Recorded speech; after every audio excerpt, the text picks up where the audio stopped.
Сәлеметсіз бе жас дос?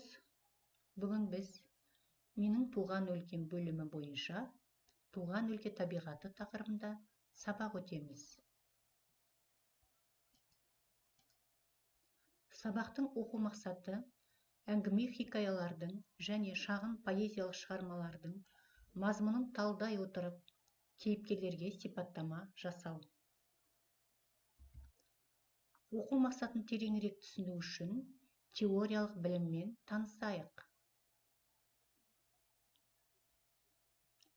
Поэзиялық шығарма дегеніміз өлең үлгісіндегі әдеби туынды. Әңгіме дегеніміз оқиғаны қара сөзбен баяндайтын шағын көркем шығарма.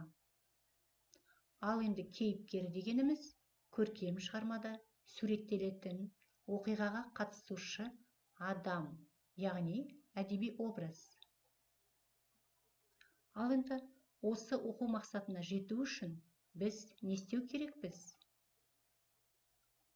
Бірінші, мәтін мазмұнына байланысты құрылған тест сұрақтарына жауап береміз. Екінші, мәтіндегі кейіпкерге сипаттама жасаймыз.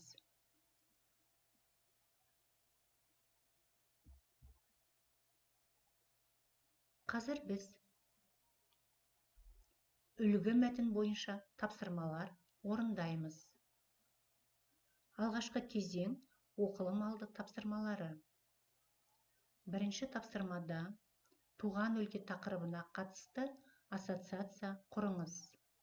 Яғни, туған өлке дегенде ойыңызға қандай сөздер келді, соны айтыңыз немесе жазыңыз.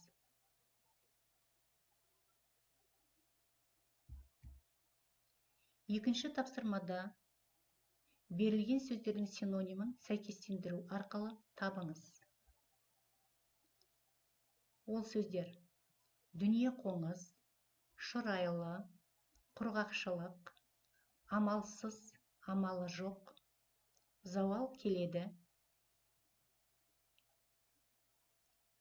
Сәйкестендіріп болғаннан кейін өз жауабыңызды дұрыс жауаппен салыстырыңыз.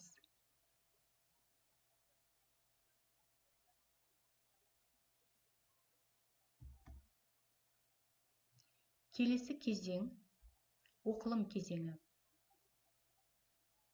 Берілген атқарылған көлі туралы аңызды мұқият оқып шығыңыз.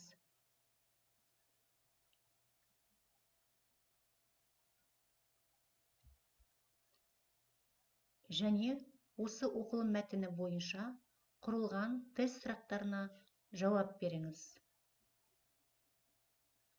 Әр сұрақтың тұсындағы 4 жауаптың бірін белгілеңіз.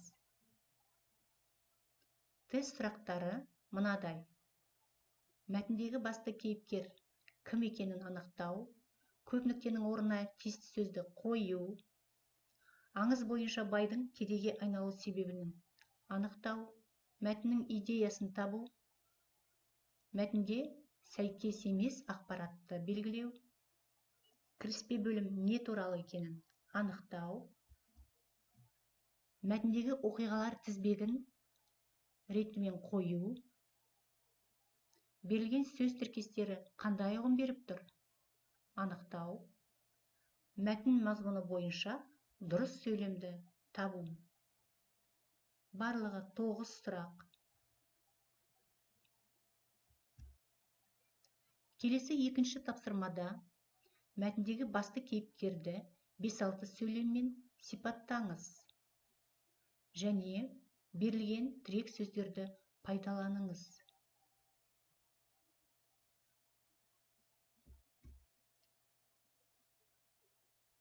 Келесі оқылым соңы кезеңінде кейіпкермен кездесу әдісі бойынша тапсырма орындаңыз.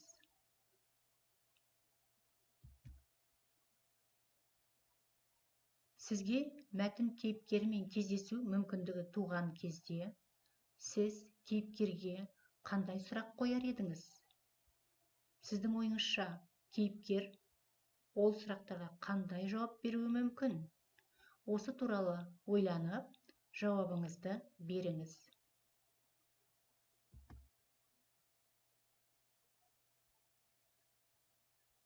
Бүгінгі әңгіме хикаялардың және шағын поэзиялық шығармалардың мазмұнын талдай отырып, кейіпкерлерге сипаттама жасау мақсаты бойынша сабағымыз аяқталды. Сау болыңыз.